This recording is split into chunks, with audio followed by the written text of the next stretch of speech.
what's happening in this case where there is PCOS, that estrogen is not sufficient to create the rupture. It doesn't develop follicles sometimes it develops, but it doesn't rupture because there is this block of kapha according to Ayurveda.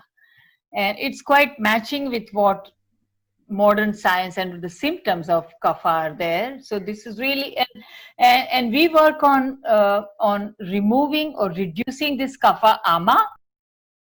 Hey everyone, I hope you enjoyed this episode brought to you by Let's Get Checked. You can save 20% off your purchase by visiting tiyLGC.com/PCOS and using the code PCOS20 at checkout. Now I hope you enjoy the episode. Hello and welcome to the podcast, Dr. Smitta. It's a pleasure to have you on the podcast and to be speaking with you today. I'm super excited to delve into our discussion, which will focus on using an Ayurvedic approach for PCOS. But before we begin, can you share a little bit about yourself and explain to our listeners what Ayurveda is? Basically, I am Ayurvedic Dr Smitta Naram, and I am also founder of Ayushakti. So I started my personal practice 32 years ago, and I personally met one-on-one at least more than 200,000 clients all over the world. But within 12 to 15 years of working along with my husband, late husband actually, Dr. Apanga Marma, I realized that Ayurveda is remarkable in helping lots of health issues where modern science has no answer. And just because of these results, we had like more than 100 Western medical doctors who came to study with us. And thousands of Westerners just came word of mouth, and that's how we expanded. So I thought the real service to humanity and giving back to society will be only if I can spread this all over the world. I can help people practice Ayurveda so that they can help thousands and thousands of people.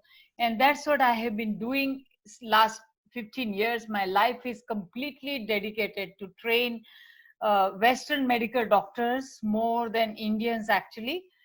So we have trained 500 plus Western medical doctors from US, Australia, New Zealand, Europe, many places. And also because they needed such a huge support to practice, I started Ayushakti chain of clinics. So that's really my giving back to society. It is with the vision of helping people that we started this, and so far Ayushakti doctors across the world have done they've helped 1.5 million people actually, and they have done at least 10 million consultations because so many people come again and again.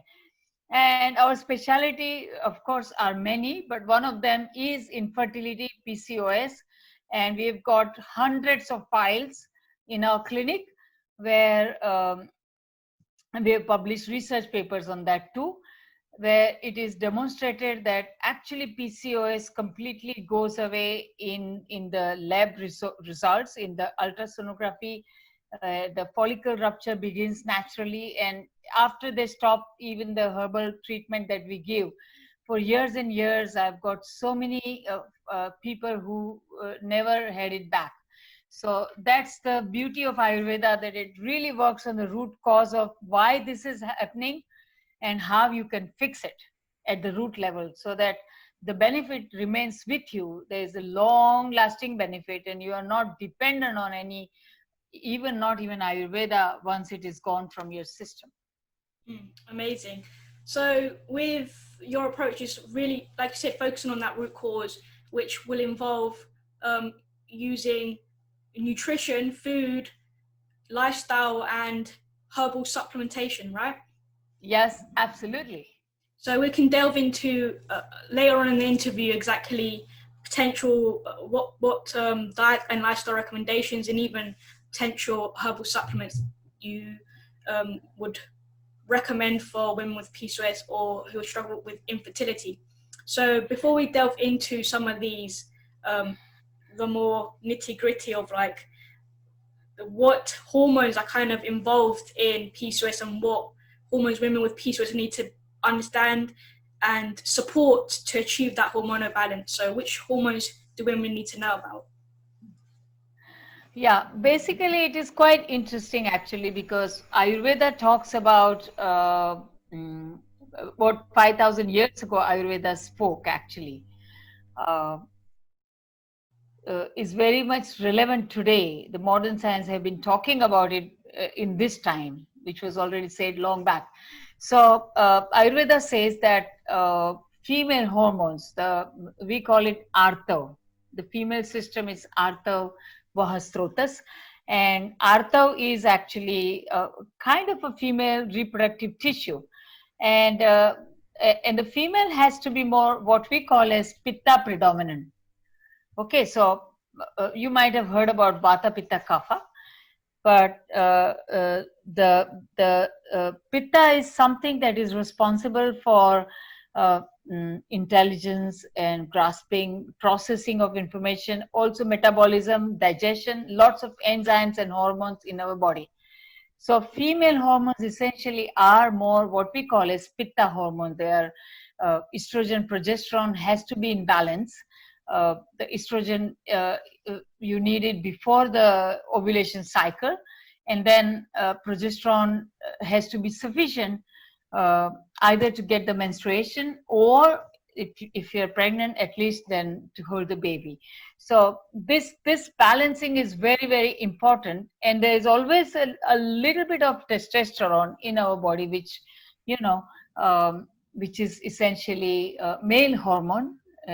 Like male has estrogen interests, and we do have slight testosterone, but that testosterone increases more than what you need, and that's where estrogen is not sufficient and you get the PCOS. So in a very layman language, and connecting to Ayurveda and modern, the testosterone, or Ayurveda calls it Shukra Vahastrotas, which means this reproductive tissue is more kapha oriented. Okay, so kapha is for growth, for stability, and it's also a bit more mucousy. So if you look at people who are PCOS, essentially they have always difficulty to control the weight, because the testosterone increases, which is a sign of increase in kapha, and that's why they have difficulty to control weight. And also when too much kapha is there, you have also sadness. It creates depression. You will find that also in PCOS. Also when kapha is too much, mucus, sinuses, insulin imbalance, all of this situation, metabolic slowdown, everything is connected with that. So it is essentially, according to modern science, testosterone is more than estrogen. So the ovulation is not happening, because as we all know that every cycle we produce a follicle is developed, and at a particular day, middle of the cycle, it is ruptured, and it's then captured in the fallopian tube, where the follicle can meet sperm and get conceived, or there is no conception and a menstruation can come after 15 days. So what's happening in this case, where there is PCOS, that estrogen is not sufficient to create the rupture. It doesn't develop follicles sometimes it develops, but it doesn't rupture, because there is this block of kapha, according to Ayurveda.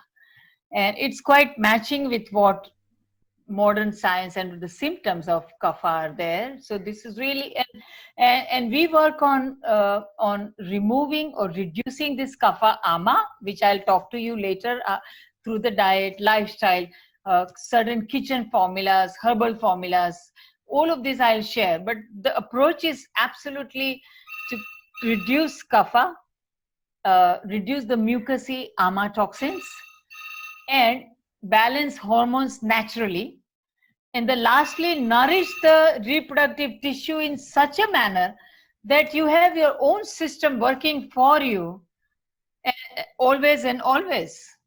So that's the approach of Ayurveda. Interesting. I'm glad we touched on that because I feel like it's an important foundation to address exactly what hormones play a role and which ones you need to be addressing before, Yeah. delving straight into how to balance hormones. So I guess we can, like you mentioned, PCOS and the hormone imbalance not only it creates like physical symptoms like the weight Yes. gain and the unwanted hair on the face Mm. and the body, but also Mm. affects the mental health. So it can cause depression and Very much. anxiety, Yeah. and affect the self-esteem. So let's kind of delve into what your recommendations and the Ayurveda approach to managing PCOS. Is there a specific way, what kind of nutritional approach is recommended within Ayurveda? I want to share a very interesting real story of a client from Saudi Arabia, Noya. And she came to our Ayushakti Mumbai clinic. Ayushakti has clinics actually all over the world, but Mumbai clinic where for Western people come and stay here actually for the treatment.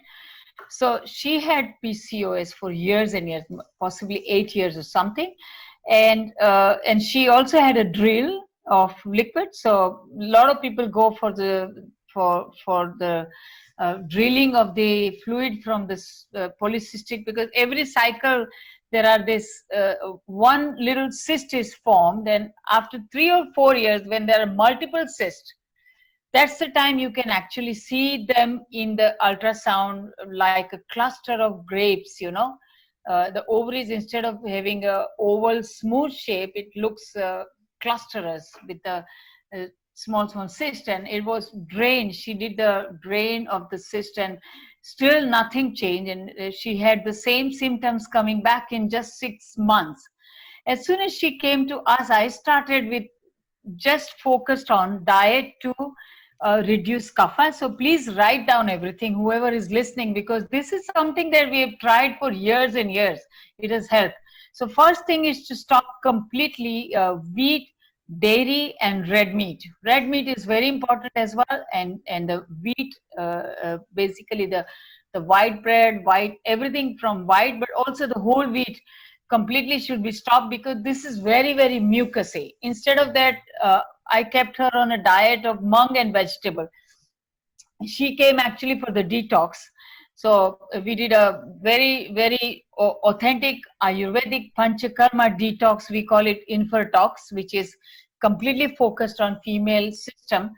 But that has to be done under a doctor's recommendation and observation. But you can do this detox at home, which is kapha reducing. So every month, 5 days, just stay on mung and vegetable soup diet completely. Take 5 days mung and vegetable soup. Green mung bean are extremely kapha reducing, plus metabolic enhancer, hormone balancing. Do it constantly for months and months, every month religiously. Okay, because PCOS is actually something which is developed over a period of years and years. You have to work for several months to get rid of that completely. So start with that. Then other days. So she was with us in the clinic. So I kept her for like 2 to 3 weeks on mung and vegetable diet. But since you will be working and doing this, so you can stay 5 days on mung and vegetable, and other days stay away from kapha increasing food, which is all kinds of dairy, including yogurt and sweets and paneer and cheese and everything. Everything from wheat and red meat, completely stop that, and take 60% vegetables in your diet. 60% vegetables in your diet. Very important. 30% protein and 10% carbohydrate. I have noticed that a lot of people actually go on a keto diet in this PCOS, but my observation have been it does help lose weight, but because keto diet contains a lot of fat, even healthy fat, but a lot of fat always increases kapha. So they don't really get shift in their hormone level on a permanent basis. they can lose weight. So that's why I'm giving you the diet which is kapha reducing at the same time weight losing.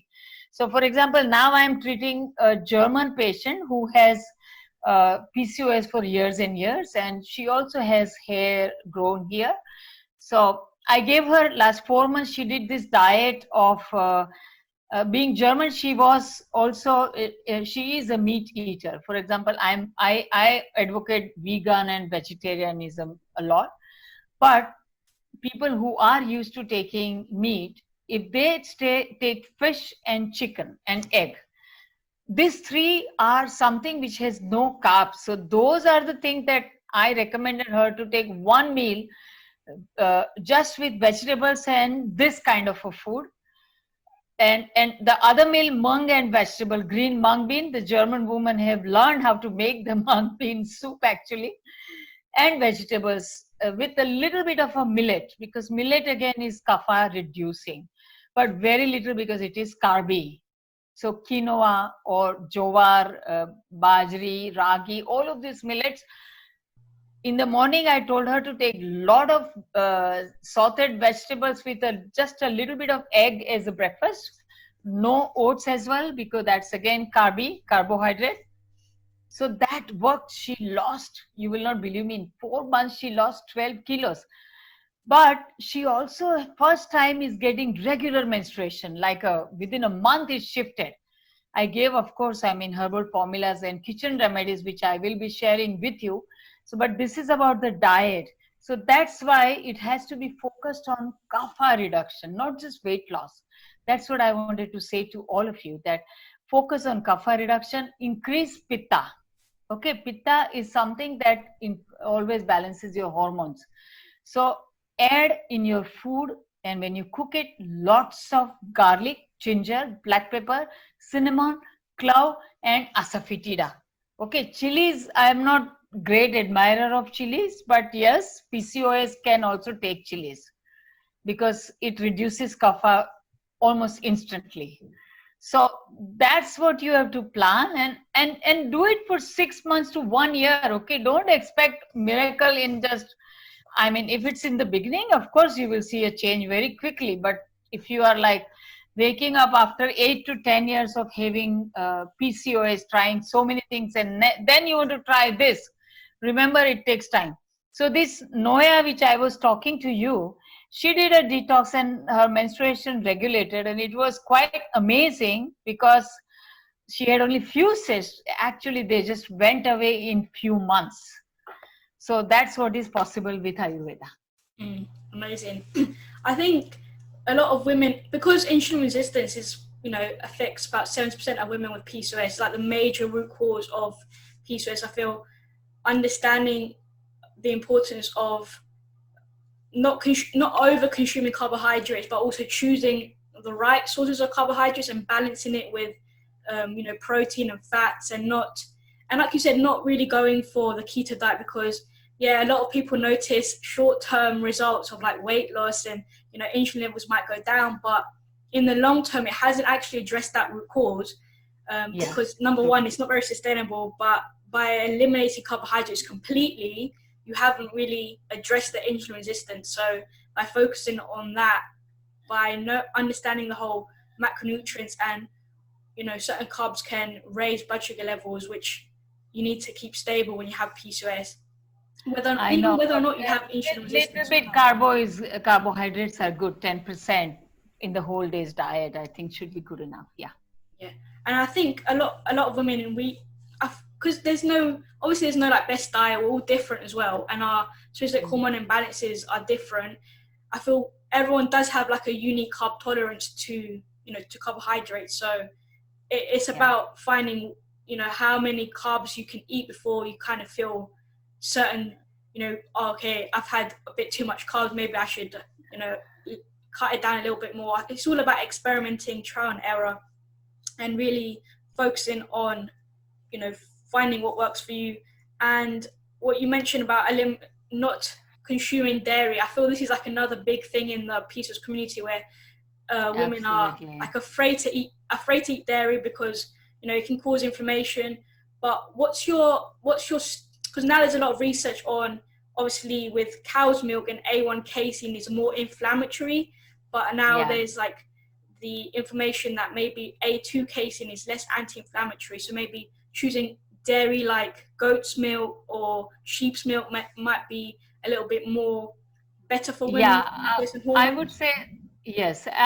Actually, I have a feeling that there is this oxytocin in the milk, which is creating some kind of an impact on the hormones, actually. So I do recommend people to go dairy-free completely because there are so many options. I mean, are you from UK or? Yeah, UK, yeah. Yeah, so I do travel there. I will be actually just doing consultation in London next week, or video consultation. I can't travel there right now. But the thing is, there are so many options, especially in London and UK, US, all of these countries. They have non-dairy options that people can actually try. So I do recommend people maybe just take goat's milk or sheep milk is okay. That's not too bad. But if any kind of cow milk is not so good. The other thing I want to point out is we were talking about how there's cysts on the ovaries, and obviously once your menstrual cycle becomes regulated, you start getting a period and you start ovulating.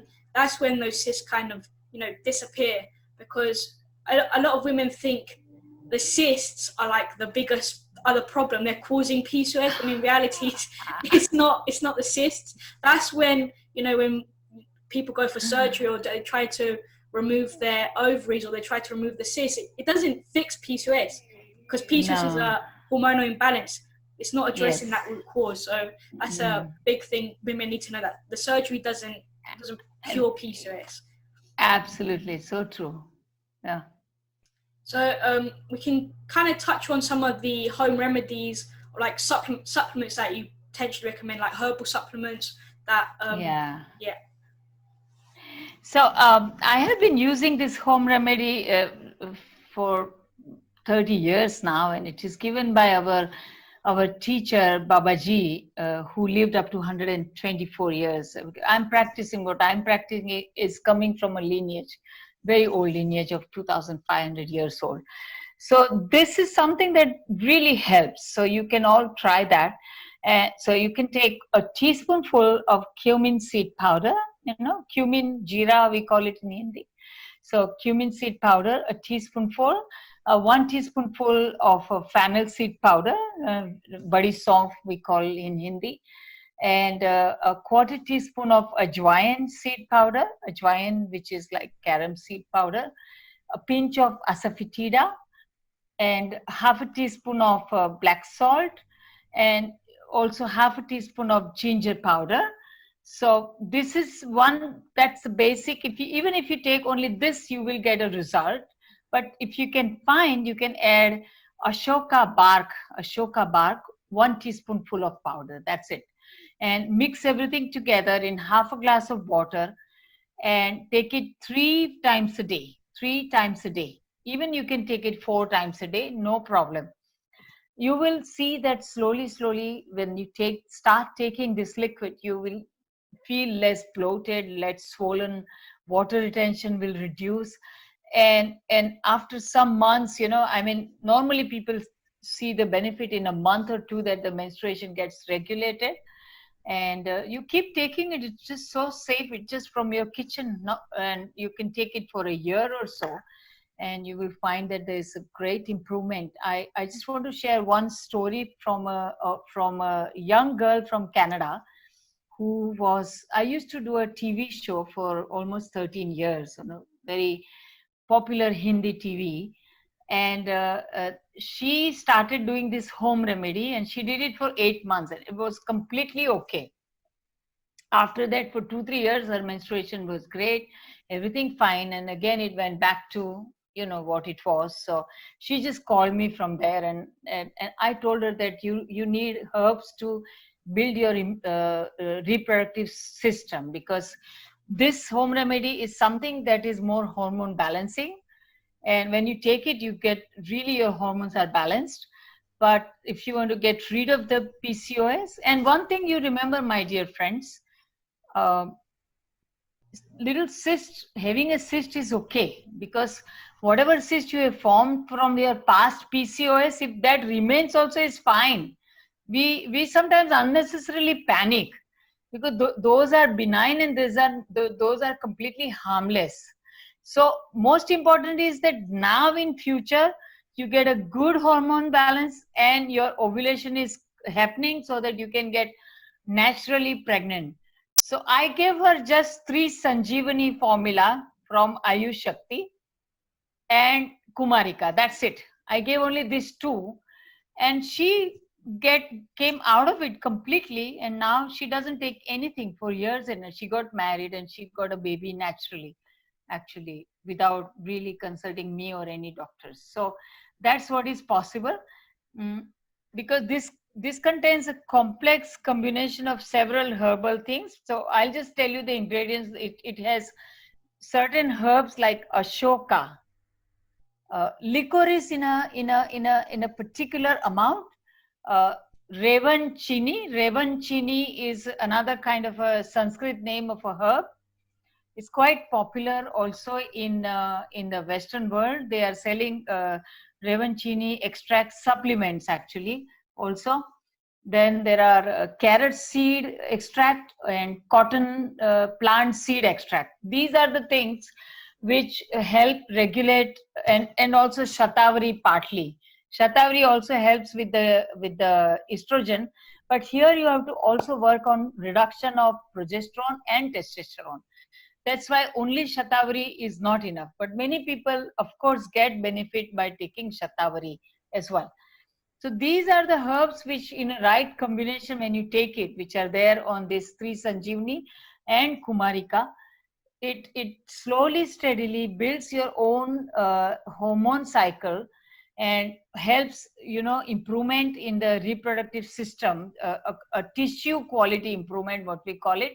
And that's why when you stop those herbs after some period of time, when everything is okay, you will have always a natural reproductive cycle. That's what I have experienced in my last 32 years of practice. I think we must have treated possibly more than 150,000 PCOS cases. It's so fascinating how certain herbs can be used to support hormonal balance and then when because it's supporting your body naturally, and then you get your cycle. It's so much better than often in the Western world, using conventional medicine of the birth control pill is very popular. So you're given the birth control pill to balance your hormones and regulate your cycle, and then you get that fake period, and you come off the pill, and then your period's still gone, bye, still not here, and then it doesn't actually balance your hormones. You're still suffering from PCOS, hasn't got to that root cause. It's just a band-aid. So knowing how these herbs can naturally support your body to bring a hormonal balance is incredible. And some of those ones that you pointed out, like licorice root, has been shown in research to have anti-androgenic properties, so it can help fight, lower the testosterone in the body, which is something that women with PCOS need to, support and focus on. And another one is ginger, and a very popular one as well. Helps with the inflammation, because most women with PCOS suffer from chronic inflammation. So lowering that inflammation and supporting insulin resistance and stress as well. I feel like there's a combination, a lot of factors that really women need to focus on, from the cortisol, the insulin, the inflammation. Everything needs to be addressed holistically. Absolutely. And there is a blockage from these mucousy toxins of maybe excess kapha or ama, but some kind of a blockage. That's why the system cannot produce the right kind of hormones. There are capacity to produce. In PCOS, the beauty is that you have ability to produce hormones. The ovaries can produce follicles, but because there is a blockage, that it cannot rupture. So if you remove the blockage, which is by doing just simple detox, certain kind of diet, I think you can absolutely be out of it. It's not something that is like a big challenge that you have to like be, oh my God, what will I do? Why did I get this and all? It's not like that. It's just simple things you do, focused on removing blockage, strengthening your system, and you are back on your feet again. You don't need anything after that. Yeah, because like as research suggests, there's research to show that women with that PCOS is genetic. Like we are born with the PCOS gene, but that doesn't mean that study epigenetics suggests that it can be reversed. PCOS, while it may be like a lifelong condition, it can be reversed. So symptoms can go if you address that root cause. You address, you change your diet, you support your hormones with your lifestyle, specific hormonal, specific home remedies, and just do that for a certain period of time. Within a few months, you'll start to notice some improvements.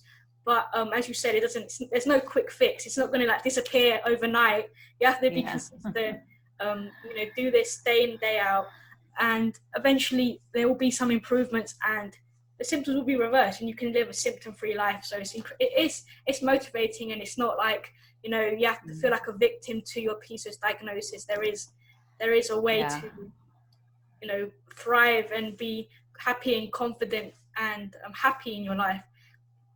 So let's kind of move on to some of the lifestyle factors. Obviously, like we said, PCOS can affect your mental state as well and your emotional well-being. So what are some of these lifestyle factors that you recommend to support the emotional well-being as well and the hormones? A wonderful question, really, because that's so important, plays such a major role. Even a little shift in your lifestyle will be creating such a big change in your hormone system. So I have seen from my experience that there are certain pranayama, yoga asanas, which really help. And I recommend everyone who comes with PCOS to do that at home every day. So I recommend basically Anulom Vilom Pranayam for 10 minutes every day, compulsory. I've seen that if you do this Anulom Vilom Pranayam regularly, it really helps with your pituitary. And that's the main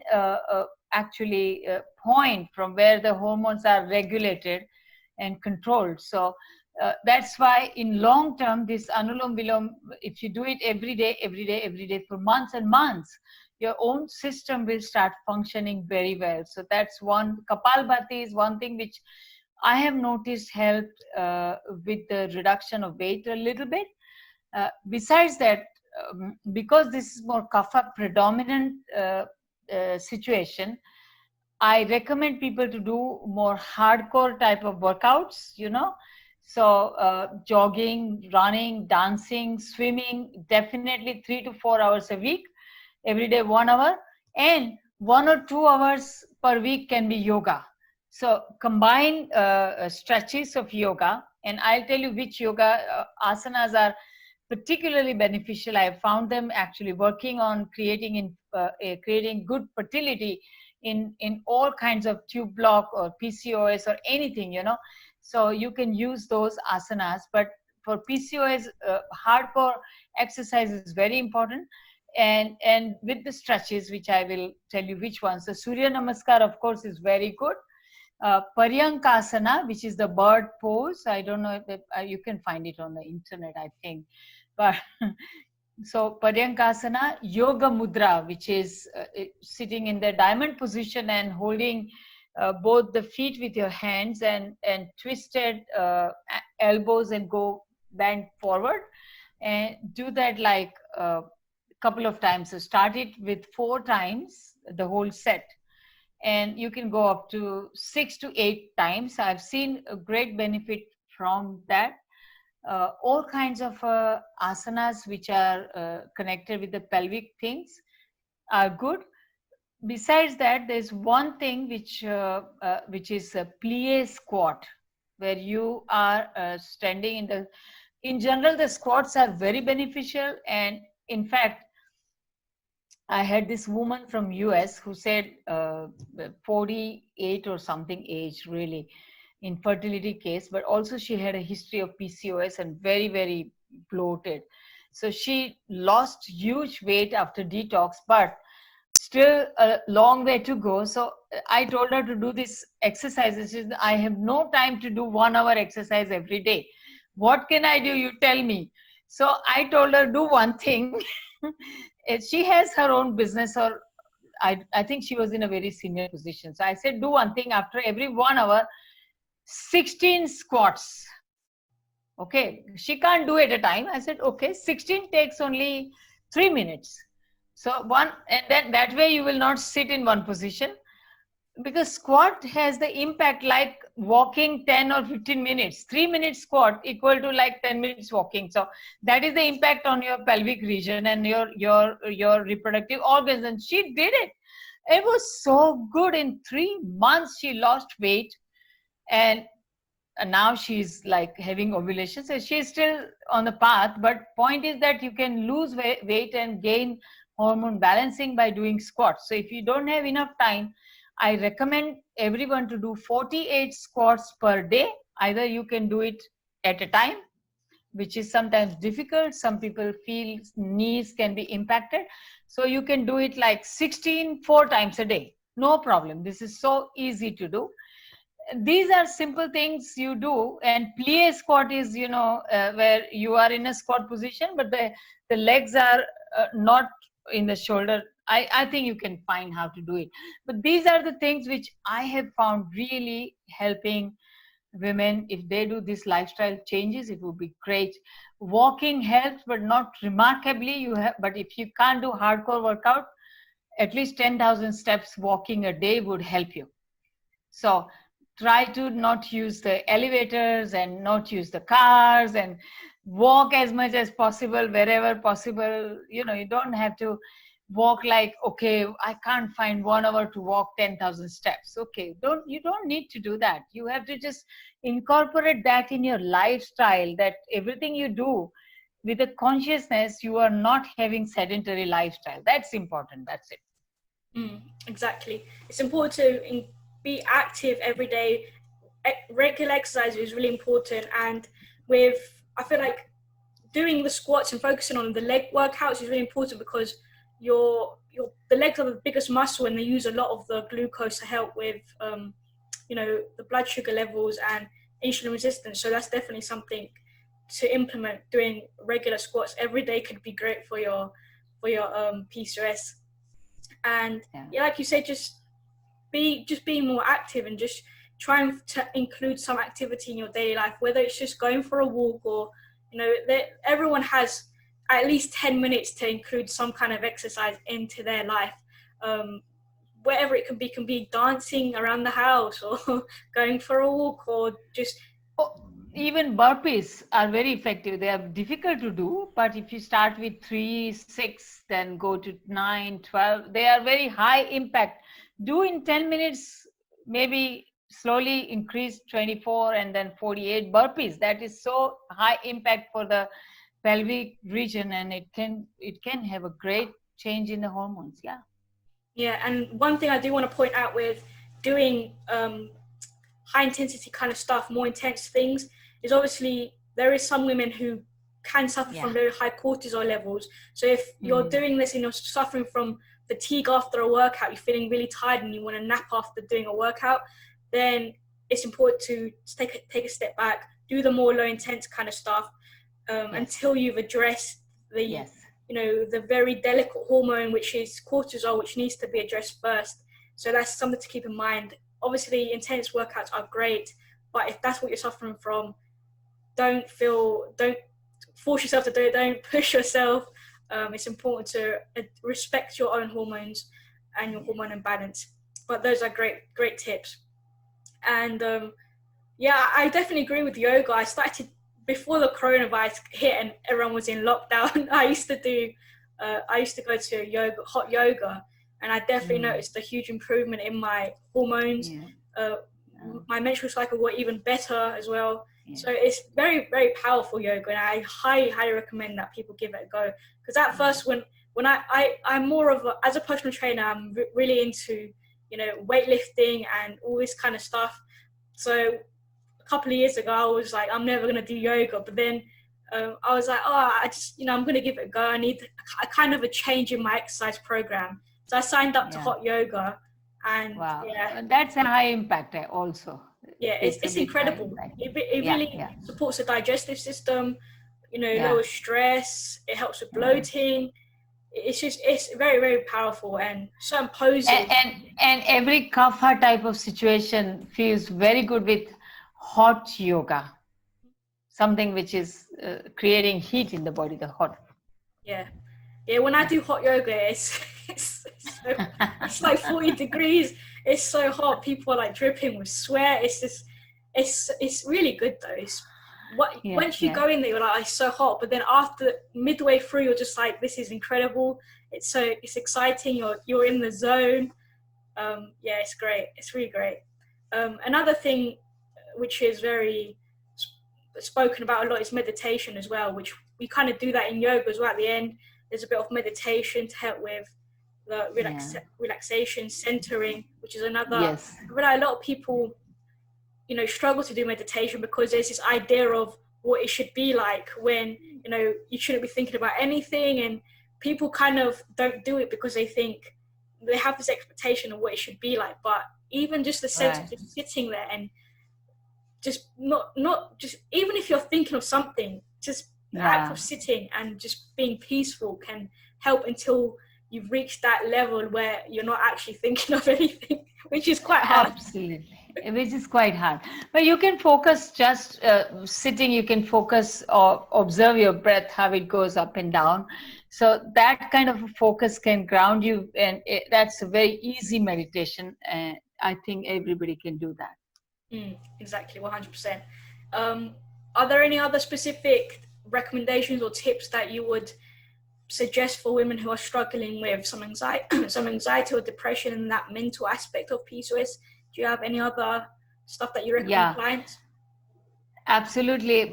Generally, when they start using the home remedy that I recommended and the herbal formulas, because the hormone gets completely balanced very quickly, normally they actually feel quite balanced in their depression and mood swings and anxiety or all of those feelings. Even most PCOS have difficulty sleeping at night, and also they feel quite balanced and good sleep. But you can do one thing, also the pranayama which we spoke, like anulom vilom, is relaxing and creating antidepressant as well. People can do this. This is a very, very funny kind of a thing, but I have seen it working very well for depression. Okay, so this is the squat, but with the squat you cross your your hands like this, and you hold your earlobes like in the center, and then you press it. Because these are marma points. Actually, Ayurveda talks a lot about marma points, and they help a lot with the depression, especially. So just press it and cross hand like this, and then do the squat up and down. That is like I have seen with people who had come with a suicidal feeling, and I told them, okay, do this particular marma right now in front of me immediately, and in just 6 to 12 squats with this, immediately they say, oh, this feel a little bit, something shifted. I feel a bit better, more happy. So that's something you can do very easily. One of that, and then Brahmi, which is one of the natural herb of Ayurveda. I mean, Ayushakti has a bliss formula which is very effective, but Brahmi is one of the ingredients in the bliss formula which you can find easily. So you can take a teaspoonful of Brahmi powder twice a day, which slowly will improve your mood, and it's very safe. It's not habit forming, very safe. So you can take it whenever you feel like it. Do it for a few days and you'll feel good after that. Interesting. Thanks for touching on that.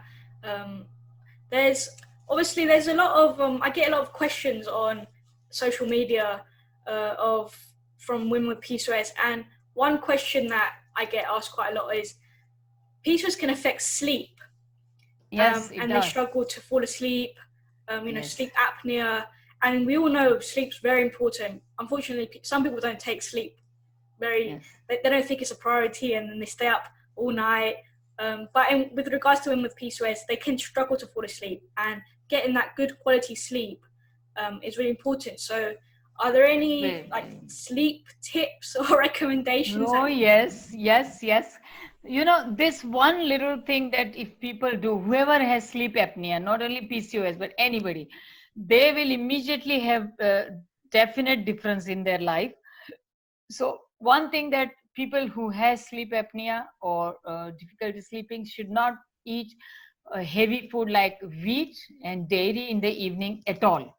I mean, anyways, PCOS should not eat. I said it earlier as well, but at least not take them in the evening for sure, so that it doesn't produce mucus, because that's the main cause of sleep apnea. And at night, take a teaspoonful of castor oil, purified castor oil, with a warm tea, warm kind of a tea. This warm herbal tea should be with the almond milk. So just warm up almond milk a little bit, and you can add in that a nutmeg powder, quarter teaspoonful nutmeg powder, and you can add a piper longum root powder. I don't know if you can find it, but half a teaspoon of that, and just boil it and add a teaspoonful of castor oil. If you don't like the taste of castor oil, you can replace it by pure ghee or pure coconut oil. You can do that, and drink it at night, just 20 minutes before going to sleep. And slowly after some days, you will find that you are getting a bit better quality of sleep. Along with that, you can use this Marma point. This is a Marma point. We call it Apanga Marma.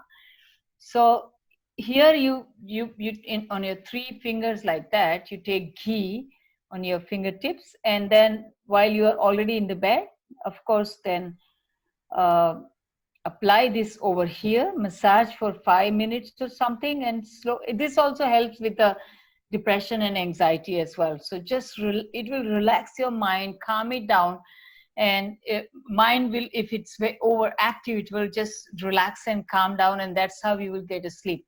Of course, I mean, we all PCOS is something that mostly young people get it, and we all youngsters are into gadgets and into so many activities after 10 o'clock. But please follow sleep regimen, which means don't take caffeine 2-3 hours before your time to sleep. So after 6-7, don't drink any coffee, tea, or Coke, something which has caffeine in it. Don't do that. Don't take alcohol after that.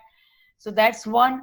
And the second thing is that switch off all the lights after 10 or 11 o'clock, and have a fixed time of going to bed.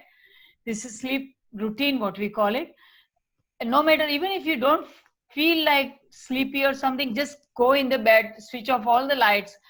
Slowly, when you do it every day, gradually, initially it will take half an hour to fall asleep, then 20 minutes, then 15. Slowly it will shorten your time to fall asleep. So give that time to yourself. And of course, gadgets, the mobile phones, we all love them, but at least half an hour before your time to sleep, don't look at them, because they awaken all your nervous system completely. Then to calm that down, you will need possibly double the amount of ghee, double the amount of this herbal tea that I told you. And I don't know if it will also work or not. Yeah, great tips. And the other thing I want to point out is with yoga could be a good way, because I feel like a lot of people do exercise later on in the day because they don't have time sometimes in the morning, or they just want to do it at night after work. And the thing I want to point out is obviously doing too much intense workout exercise obviously raises cortisol, and obviously later on in the night you want your cortisol levels to be down, your like melatonin increases so you can sleep. So instead of doing the intense workouts, it's better to go for the yoga, which is more relaxing. Do some yoga poses. Something makes such total sense. I have seen people who work out in the evening, they don't sleep for 3 hours after that. Exactly. And just by stopping that habit, it creates such a big difference. And yoga followed by yoga nidra is the best thing for getting sleep. Exactly. So the last thing I kind of want to touch on is obviously you mentioned coffee. So there's this whole debate in the PCOS community of, can women with PCOS have caffeine? Is coffee bad? Do I have to avoid it? And like personally, my stance is having some kind of caffeine, just like small amounts of caffeine is fine. Is when we overdo it. We're having 5 cups of coffee, 3 cups in the morning, and then we're having 2 at night before bed. I feel like that's and it taking them in the wrong time, like after 7 o'clock, which is really bad. So yeah, I think caffeine in moderation, like 1 cup of coffee in the morning, especially if you're not suffering from really high cortisol, because caffeine is a stimulant. So if you're someone who's suffering from high cortisol levels, potentially having coffee might not be the best thing for you until you've addressed your problem. But the final thing I'll say is, are there any other herbal teas that women might want to try for PCOS that are known to support hormonal balance? I would say that you can drink herbal tea from cumin and fennel with ginger, which will help a lot. And you can add maybe ashoka powder in that a little bit. That's the best herbal tea you can use. Awesome. Final thing is, how can our listeners connect with you? Where can they find you? What's the website, social media? How can they connect with you? So we have Ayushakti Facebook page, and we also have Ayushakti UK Facebook page. So if your listeners are all over the world, they can just go to Ayushakti Facebook page and just send the request to connect with me, and they can do it. Awesome. I'll have everything linked in the show notes as well. All social media, website, YouTube channel, anything. I just forgot to tell you one thing. We have actually great practitioners in UK. We have our clinic partners in UK, which are extremely good, and you will find all of their addresses on ayushaktiuk.com website. Okay, awesome. I'll have that linked in the show notes for anyone who's interested. Highly recommend. Thank you so much for taking the time out of your day to come on the podcast. I'm sure our listeners have learned so much from your knowledge and the years of coaching and supporting many women with PCOS. So thank you so much for coming on. I've learned a lot, and I'm sure our listeners have too. Yeah, and I just want to say last words to our listeners, actually. My purpose of life is to help people on this planet. And I'm happy that you have appreciated what I've shared today, but I would just tell listeners that putting them in action is going to create a difference in your life, transformation in your life. Everything I have shared today is something that I've tried on hundreds and thousands of people.